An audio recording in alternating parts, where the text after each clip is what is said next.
Quero dar as boas-vindas a todos os que nos visitam nesta noite e convidar você a abrir a palavra em 2 Timóteo, capítulo 2, versículo 5.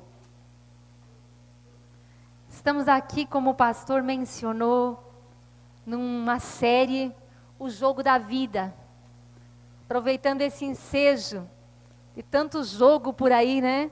E nós vamos falar do jogo mais importante de toda a história, e que todos nós estamos envolvidos. 2 Timóteo, capítulo 2, versículo 5.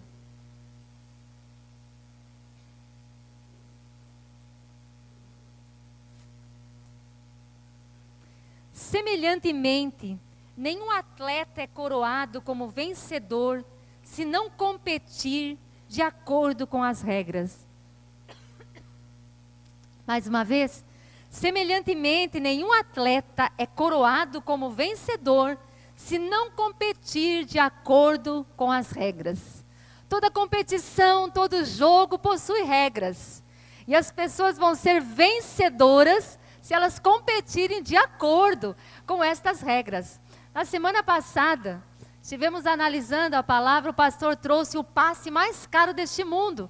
E foi mencionado, né, quem nunca tinha ouvido falar desses valores milionários ou bilionários, desses passes. Ficamos impressionados, né? Quem lembra quem foi o passe mais caro da história do futebol? Quem estava aí no culto domingo passado? Quem foi? O Messi, né? 400 e tantos, né, milhões, que coisa absurda. No entanto, depois nós vimos que tem um passe mais caro do que isso. Não é na história do futebol, mas é no jogo da vida. É na história da humanidade. E quem entendeu quem é a pessoa que tem o passe mais caro deste mundo, levanta a mão e celebra o Senhor. E você não estava no culto? Nós vimos que o passe mais caro de todos os tempos foi pago por você, foi pago por mim. E nós vimos um texto na semana passada que demonstra isso. Só quero repetir, estava em Isaías 43, versículo 3 e 4. E diz: pois eu sou o Senhor, o seu Deus, o Santo de Israel, o seu Salvador. Dou o Egito como resgate para livrá-lo, a Etiópia e Sebá em troca de você. Visto que você é precioso e honrado à minha vista, e porque eu o amo, darei homens em seu lugar e nações em troca da sua vida. Então o passe mais caro deste mundo foi pago por mim e por você. Deus, aqui Ele está usando uma expressão, a Bíblia está usando apenas uma figura de linguagem para expressar o valor, para expressar o quanto foi pago por cada um de nós. Quem aqui tem filhos, levanta a mão. Muitos, e quem não tem, conhece pessoas que têm. E aí, quando a gente agora compare os filhos que você tem e compare com o seu patrimônio. Não sei quantos são muito ricos aqui, quantos têm muitas coisas, quem tem poucas coisas. Entre o seu patrimônio e os seus filhos, quem vale mais? Os filhos. Eu digo que eu cresci ouvindo meus pais falarem, meu pai sobretudo, que dizia assim: não tem preço, não troco, não vendo e não dou. Não tem preço, não tem preço. E assim muitas vezes os pais se referem aos filhos: não tem preço. Mas aí você diz: mas eu não tenho tanta coisa assim. Então com certeza meus filhos valem mais. Agora pensa alguém muito rico, multiplica por 2, multiplica por 10, vai. Né? Pensa alguém muito, muito, muito, muito rico. Será que os seus filhos ainda vão valer mais do que ele tem? Parece que sim, né? Parece que os filhos continuam valendo.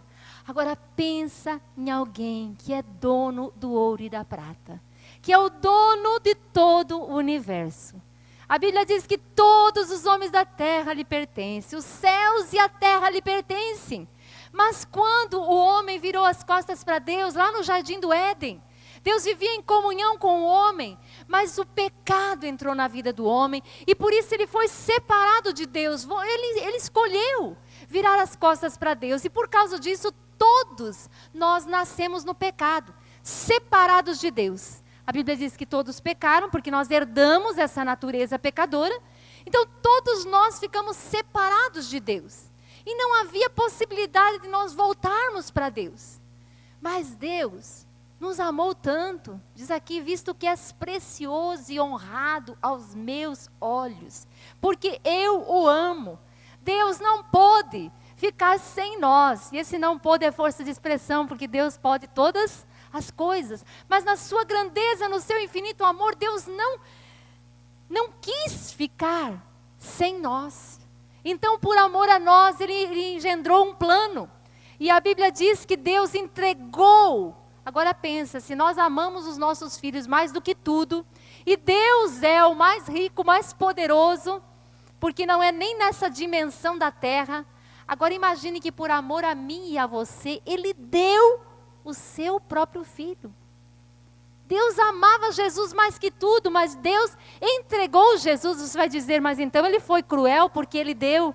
Não, porque Jesus disse para o Pai, nós vimos isso há uns cultos atrás, sacrifício e oferta não quiseste, eis que eu vou, a gente tem cantado uma canção aqui, Ele se deu, diga isso, Ele se deu por mim.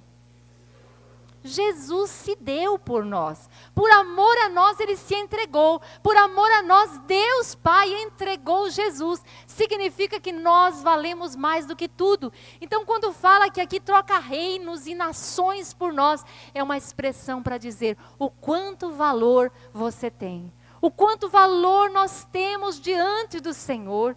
O pecado tinha nos separado, e o pecado que fazia separação precisava ser julgado. Então Jesus veio, e o pecado que estava sobre nós, os meus pecados e os teus pecados, a Bíblia diz que Jesus tomou para Ele. Então Jesus carregou os pecados de toda a humanidade, e o pecado precisava ser julgado. O juízo de Deus precisava vir sobre o pecado, porque o pecado estava fazendo uma separação. Pensa aqui num grande muro, numa grande separação. Deus está de um lado e o homem, quando pecou, ficou do outro lado. E tinha aqui um muro intransponível. E esse muro foi feito por causa do pecado. Então a única maneira de nós nos reconciliarmos com Deus era que o pecado fosse destruído, que essa barreira fosse destruída. Então Jesus veio e assumiu sobre Ele todos os nossos pecados. E então o juízo de Deus veio sobre o pecado, que é o meu pecado e o teu pecado que estavam sobre Jesus. Vou citar alguns versículos, talvez você lembre. Ele tomou sobre si os nossos pecados, e as nossas transgressões estavam sobre Ele. Foi moído por causa dos nossos pecados e transpassado por causa das nossas transgressões. O castigo que nos traz a paz estava sobre Ele. Então o pecado, o meu pecado e o seu pecado, Jesus tomou sobre si e se colocou como alguém para receber o juízo no nosso lugar. E por isso Jesus passou tudo aquilo que passou. Por isso que Ele foi até a morte. Por isso que Jesus se deu por nós. Porque a única maneira de nós nos voltarmos para Deus era que o pecado fosse destruído. E Jesus lá no Getsêmani, enquanto Ele estava lá na cruz, enquanto Ele estava sofrendo, chegou um momento que Ele até apartado do Pai foi. Porque o pecado separa de Deus. O pecado faz essa separação, e Jesus, tomando sobre si os nossos pecados, Ele ficou até separado do Pai. Até que o pecado foi julgado. E Jesus gritou, está consumado. Quer dizer, a conta foi paga. O muro, a inimizade, aquilo que nos separava de Deus foi destruído. E então Jesus morreu no nosso lugar. E no terceiro dia Ele venceu a morte, Ele ressuscitou, e essa barreira não existe mais. Agora o que existe no jogo da vida é um time, onde todos nesse time, a Bíblia diz que todos pecaram e todos estão destituídos da glória de Deus. E se você frequenta a igreja desde que você se conhece por gente, hoje eu quero pregar para você. Se você é visitante, é para você. Se você é dessa igreja desde que ela está aqui em Marechal, é para você. Se você diz assim, nem lembro mais quando que eu entreguei minha vida para Jesus, é para você. Porque nós precisamos compreender melhor ou mais a dimensão da salvação. Porque muitas vezes nós somos apenas simpatizantes. Mas o jogo da vida não pode ser apenas simpatizante. O título dessa mensagem é Saia do banco de reservas, né? Saindo do banco de reservas. Quando alguém gosta muito de jogar, prefere ficar no banco de reserva ou jogar? Não tem comparação. Quem gosta de tocar, gosta de ficar ouvindo os outros, olhando os outros tocarem ou gosta de tocar? E quem gosta de cantar, tem que estar cantando junto. Não tem comparação ficar assistindo alguma coisa ou participar. Nesse jogo da vida, todos nós estávamos separados e éramos obrigados a jogar nesse time. Um time já perdedor, um time que servia o pecado, o mundo, a carne. Um time que já é por natureza perdedor. Porque pode encontrar nessa terra muitas coisas, mas o final é a condenação. Porque essa era a única saída, não existia outra maneira. Então Jesus veio, derrubou a inimizade, derrubou aquela separação entre o homem e Deus, e ele se colocou como ponte. E ele vem agora para fazer uma grande convocação. Desde que Jesus ressuscitou, ele está anunciando por boca de todos os seus servos, e nesta noite sou eu, foi aqui o pessoal do louvor, todas as pessoas que você ouve pregando o evangelho, estão cumprindo isso que Jesus disse. Jesus falou, vão agora e contem para o mundo que eu estou fazendo uma nova convocação. Existe um novo time, o time da família de Deus. Mas não é automático entrar para a família de Deus. Não é porque você nasceu num berço cristão que você pode dizer que você é da família de Deus. A Bíblia diz que Deus tem um filho, é Jesus.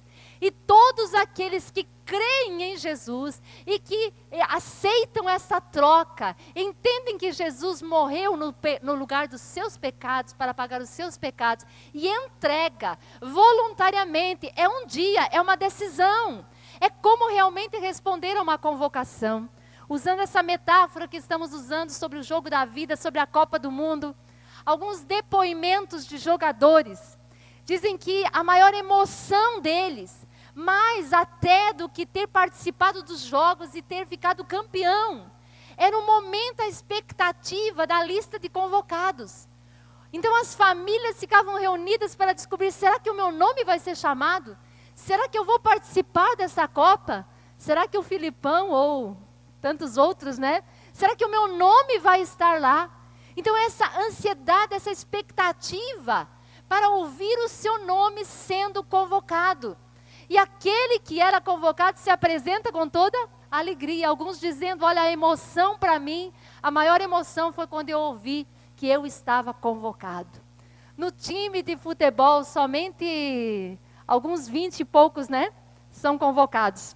Mas no jogo da vida, todos nós podemos ser convocados. Todos estamos nesta posição de ser convocados. A palavra de Deus diz que é da vontade de Deus que todos os homens sejam salvos e cheguem ao pleno conhecimento da verdade. Diga, é da vontade de Deus.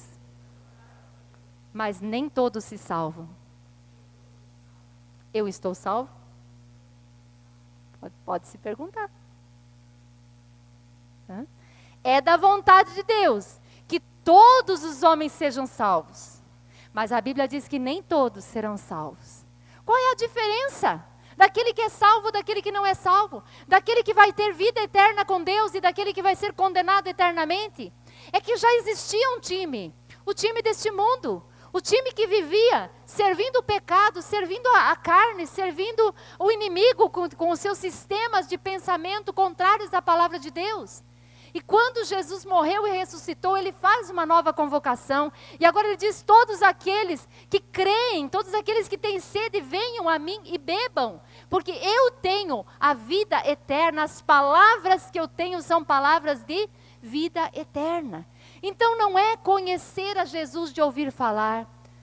Quem em Marechal Cândido Rondon não conhece quem é Jesus? Que Ele é o Filho de Deus, que Ele é o Salvador?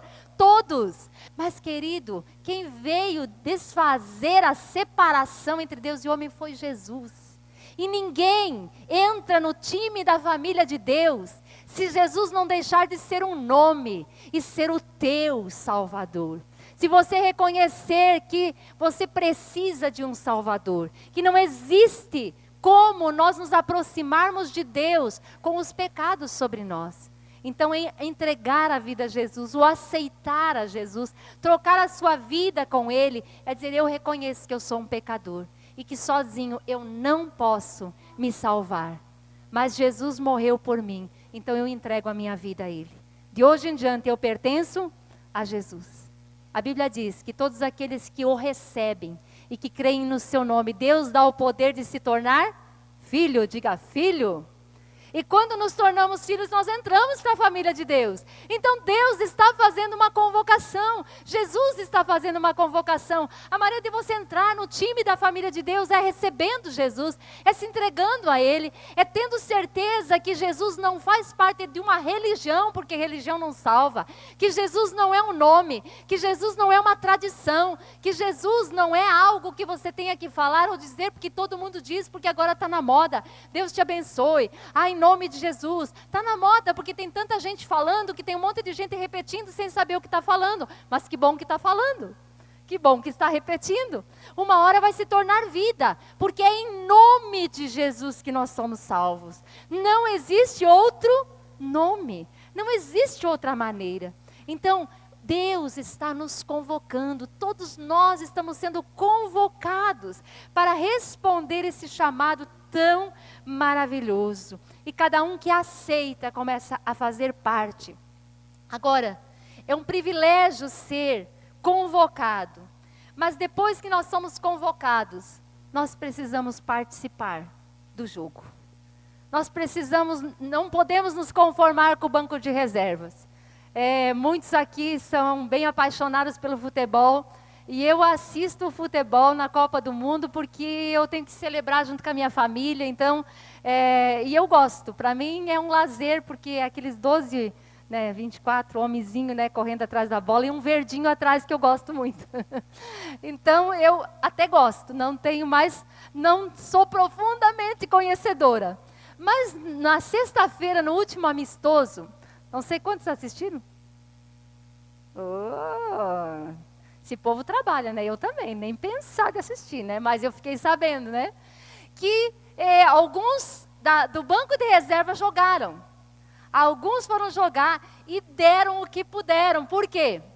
Porque o Felipão ainda disse que estava de olho. E que se precisasse, ele ia fazer substituições de titulares. Então, os reservas deram o que puderam. Era oportunidade, porque é melhor jogar ou ficar sentado no banco? É melhor jogar. Então precisa se esforçar. E no jogo da vida, amados, todos nós podemos ser titulares, diga glória a Deus. Só fica no banco de reserva quem quer. O que significa entrar e jogar o jogo da vida? Quando nós somos convocados e respondemos esse chamado do Senhor, nós não podemos nos calar. Existe uma multidão de pessoas que precisam ser alcançadas. Jesus, quando subiu ao céu, disse, vão pelo mundo, vão e preguem e anunciem esse evangelho da salvação. Todo aquele que crer e for batizado será salvo. Então, a vontade de Deus, se Deus pagou um preço tão alto pela nossa salvação, será que é só para mim e para você? Se a Bíblia diz que é da vontade de Deus que todos cheguem ao pleno conhecimento, mas esse evangelho precisa chegar. Então todos nós, como corpo de Cristo, como membros deste corpo, precisamos estar ativos no ministério. A palavra ministério é serviço. Hoje, essa palavra está tão fora do seu contexto. Não sei quantos conhecem Brasília e a esplanada dos ministérios. E tem todos aqueles prédios, Cada prédio é um ministério. E quando a gente ouve de ministros e ouve de ministérios, a gente gostaria tanto de poder contar com o verdadeiro sentido da palavra. A palavra ministério ou ministro, ministério é serviço e ministro é servo. Então é aqueles que servem. E nós vamos como igreja de Jesus Cristo, é o papel, é aquilo que a Bíblia diz, que nós devemos orar pelos governantes, para que haja paz na nossa nação. Nós precisamos orar, queridos. Quanta coisa existe, esse ano é um ano tão importante.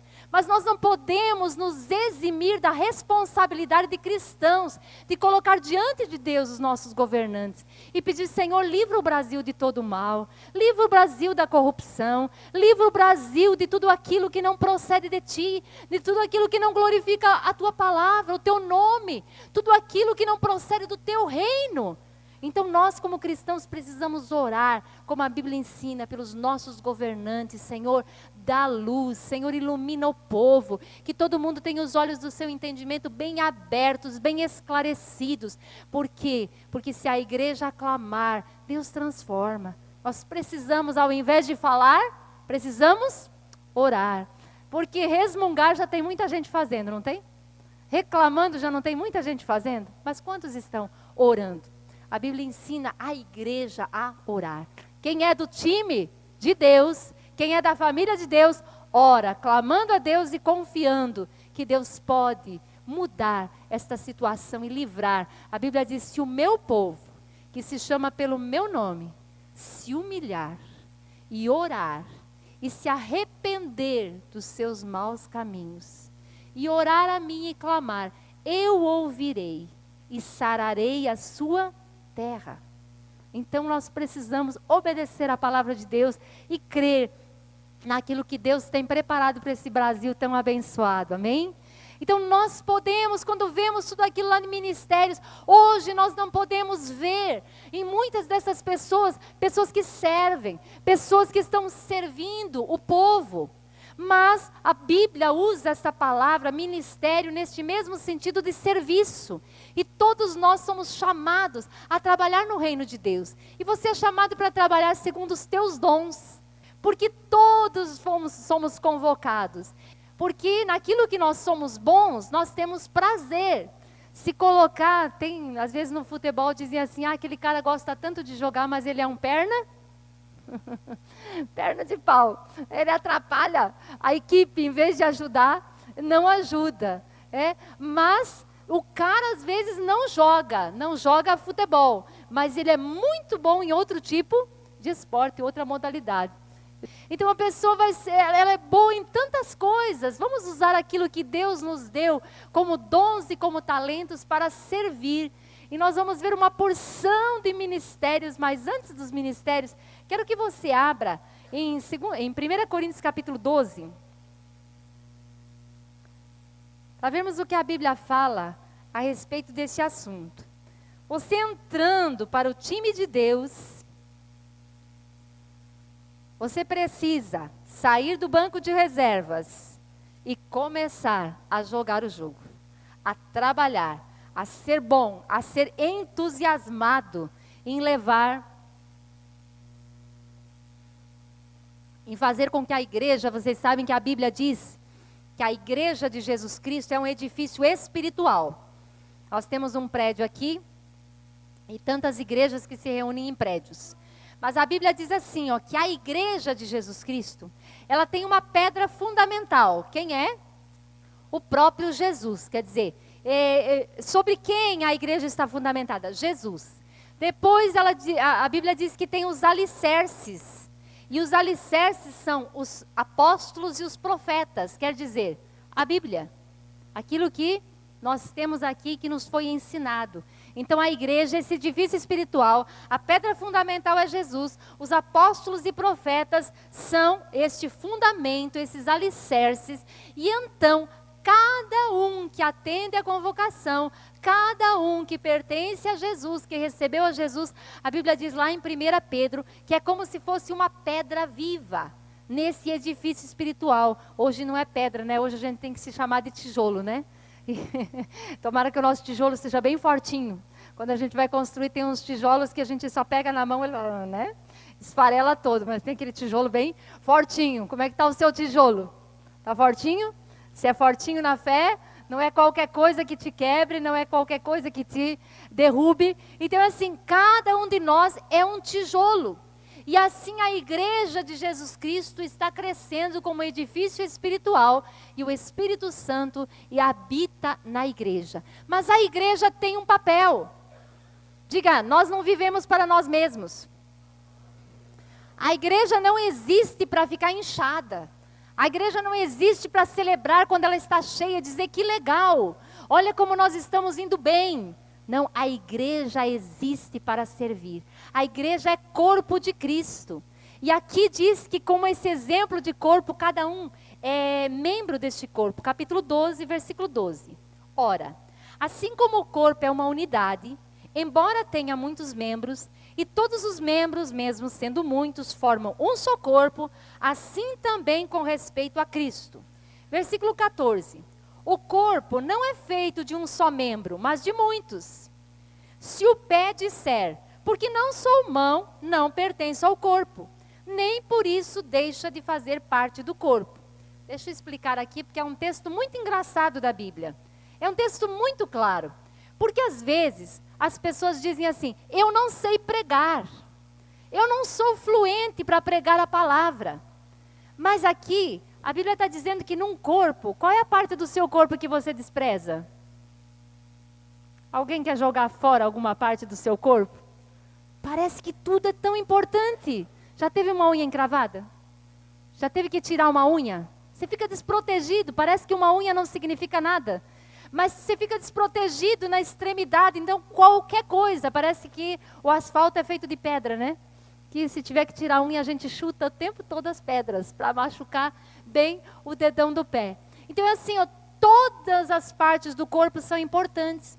Então não é aquele que às vezes não diz assim, eu não sou fluente para pregar, como que eu vou trabalhar na obra de Deus? Como que eu vou servir a Jesus na sua igreja, no seu corpo? E aqui está dizendo que se todo mundo fosse um membro só, onde estaria o resto? Diz assim, se o pé disser, eu não sou mão, então eu não sou do corpo. Mas gente, nós precisamos das mãos? Mas já pensou as mãos sem os pés?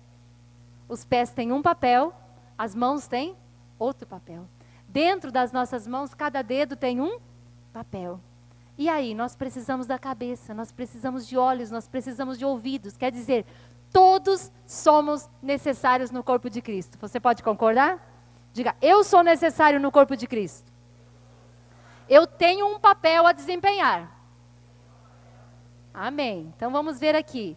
Versículo 16. E se o ouvido disser, porque não sou olho, não pertenço ao corpo, nem por isso deixa de fazer parte do corpo. Às vezes tem ouvido com inveja do olho.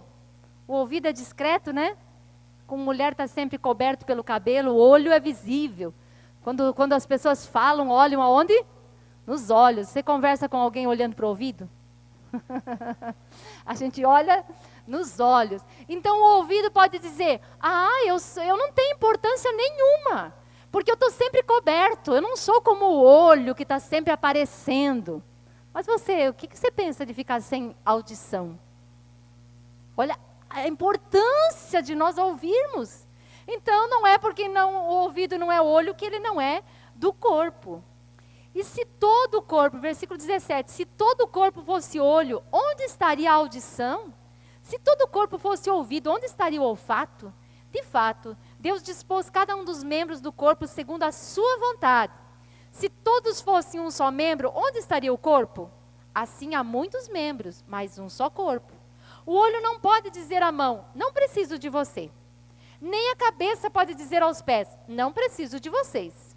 Ao contrário, os membros do corpo que parecem mais fracos são indispensáveis. E os membros que pensamos serem menos honrosos, tratamos com especial honra. E os membros em nós que são indecorosos, são tratados com decoro especial. Enquanto os que em nós são decorosos não precisam ser tratados de maneira tão especial. Tem uma tradução que diz assim, que tem membros do nosso corpo que nós tratamos com dupla honra. Sabia que tem partes do seu corpo que a roupa dobra? Dobra. Parece tão insignificante, mas a gente dá tanta honra que coloca a roupa dupla nas partes do corpo.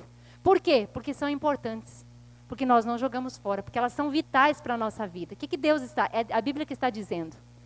Que mesmo que você ache que você não tem importância nenhuma, que ninguém nunca te vê, que você não vai acrescentar nada, você é corpo de Cristo? Amém? Você atendeu a convocação? Então você precisa jogar. Você faz parte. Você é membro e como membro você tem uma grande importância. Versículo finalzinho do 24 diz: mas Deus estruturou o corpo, dando maior honra aos membros que dela tinham falta, a fim de que não haja divisão no corpo, mas sim que todos os membros tenham igual cuidado uns pelos outros. Que lindo! Nós cuidamos de todo o nosso corpo. Assim, um exemplo de Cristo sendo cabeça e a igreja sendo seu corpo, todos nós temos grande valor. Enquanto nós estamos aqui dentro, virem lá fora um pouquinho. Tem alguém lá fora com uma fita. Estão vendo lá? Enquanto nós estamos aqui, tem alguém servindo lá fora. Olhando o estacionamento. Olhando os carros. E nós não estamos vendo, porque estamos aqui no culto. Estamos aqui fazendo outra coisa, mas tem alguém servindo. Tem uma porção de gente que não está aqui, que está lá atrás. Cuidando daquele monte de crianças que nós oramos aqui no começo. Antes de começar o culto, nós nem sabemos quem estava aqui, mas uma porção de gente estava aqui, arrumando, procurando ajeitar as coisas. Nesta manhã, enquanto todos estavam dormindo, ou muitos estavam dormindo, bem aconchegados em casa, tinha uma equipe de louvor aqui ensaiando, debaixo daquela chuva. Por quê? Para servir o corpo de Cristo. Então, todos nós temos que ter cuidado uns pelos outros, todos são importantes. Quando um membro sofre, todos os outros sofrem com ele. Quando um membro é honrado, todos os outros se alegram com ele. Vamos ler juntos o 27? Ora, vocês são o corpo de Cristo. E cada um... Vamos lá de novo? Ora, vocês são o corpo de Cristo. E cada um de vocês, individualmente, é membro deste corpo. Já pensou se a sua mão começar a desobedecer? Que coisa chata. Se você quer ir para algum lugar e o seu pé começar a dizer, eu não vou, porque eu estou sempre aqui embaixo, eu nunca apareço, então agora eu vou ficar emburrado, eu não quero ir. Não, o corpo ele funciona de tal maneira que cada membro faz o seu papel. Quando o rim para de funcionar, é uma encrenca, né? E aí quando a garganta resolve inflamar, é uma encrenca também. E assim nós gostamos quando todo o corpo está em pleno funcionamento. Iniciei falando que essa palavra era para todos. Não importa quanto tempo você frequenta a igreja, se você visita pela primeira vez. A decisão mais importante da sua vida é acerca da salvação. Não existe outro assunto de maior pertinência na terra do que saber se você já está salvo ou não. Questão de salvação é questão de vida ou morte. Fala para a pessoa do seu lado, questão de vida ou morte. A gente costuma dizer quando um doente está tão mal, que ele está correndo risco de vida, a gente liga para todo mundo e diz, é urgente, é questão de vida ou morte. Precisa agilizar o processo. E a salvação é questão de vida ou morte eterna. Nós não sabemos quantos dias temos aqui para viver. O evangelho está sendo pregado.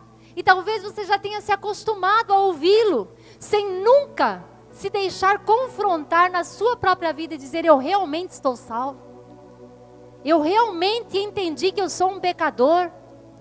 E que eu não posso me salvar. E que os pecadores serão condenados.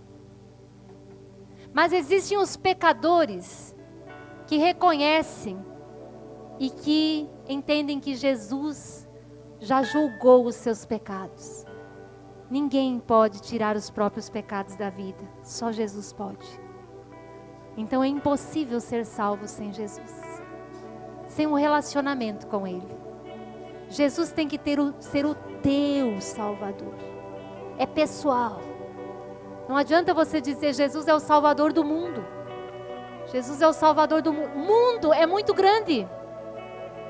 Você precisa, diante de Deus, dizer, Jesus, Tu és o meu Salvador. Eu sou pecador. E eu reconheço a minha condição. Eu preciso do perdão dos meus pecados. E eu entrego a minha vida a Ti.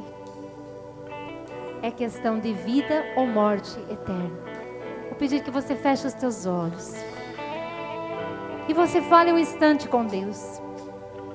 A Bíblia diz que quando nós confessamos com os nossos lábios e cremos em nosso coração que Jesus é o Filho de Deus, veio a esta terra, morreu no nosso lugar para pagar os nossos pecados, ressuscitou o terceiro dia e Ele vai voltar.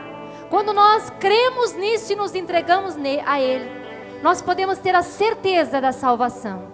A Bíblia diz que o Espírito Santo testifica no teu coração que você é salvo. Então pergunte para Deus agora: eu já sou salvo? Eu tenho certeza da minha salvação? Se você tem uma resposta lá no fundo do teu coração que sim, comece a louvar o Senhor, porque é o Espírito Santo quem dá essa certeza. Agora, se você tem alguma dúvida, você pode nesta noite sair daqui salvo. Você deve se entregar a Jesus. Se você fazendo essa pergunta, você não tem certeza da salvação, eu posso conduzi-lo numa oração agora, e você orar aí no seu lugar, mesmo que seja bem baixinho. Todos aqueles que não têm esta certeza, você pode fazer um gesto, estamos todos com os olhos fechados, só um gesto diante de Deus. Você pode levantar um pouquinho da sua mão direita, como um sinal de reconhecimento, de que você não tem certeza da sua salvação, mas você quer se entregar a Jesus nesta noite. E você pode repetir esta oração, mas pensa no que eu estou falando. E se você quiser fazer de todo o teu coração, essa pode ser a noite mais importante da sua vida. Talvez você já seja até batizado, mas você ainda não tem essa certeza. Aproveita este momento, o Espírito Santo de Deus está aqui. Diga: Senhor Jesus, eu reconheço que eu sou um pecador e eu não consigo resolver o problema dos meus pecados, mas eu ouvi a Tua palavra, o Evangelho da salvação, e eu creio que Tu morreste no meu lugar para pagar os meus pecados e me reconciliar com Deus. Por isso, nesta noite, eu entrego a minha vida a Ti. Eu quero atender a convocação de me tornar filho de Deus, de entrar para a família de Deus. Eu quero viver nesta terra para fazer a Tua vontade e jogar este jogo da vida, vencendo o pecado, vencendo a carne, vencendo o mundo e o diabo. Eu pertenço a Ti. Todos os meus pecados passados, eu entrego a Ti nesta hora. E eu te peço, me perdoa, me lava, me purifica. De hoje em diante, eu quero começar uma nova vida, uma nova história, como Teu filho ou como Tua filha, e viver para Te agradar. Ensina-me a viver como Teu filho. Eu Te agradeço, e pela fé, eu creio que o Teu Espírito Santo vem habitar no meu coração, e nunca mais eu estarei sozinho, mas para sempre eu pertencerei a Ti, e quero com a minha vida Te render toda a honra, toda a glória e todo louvor, em nome de Jesus. Amém.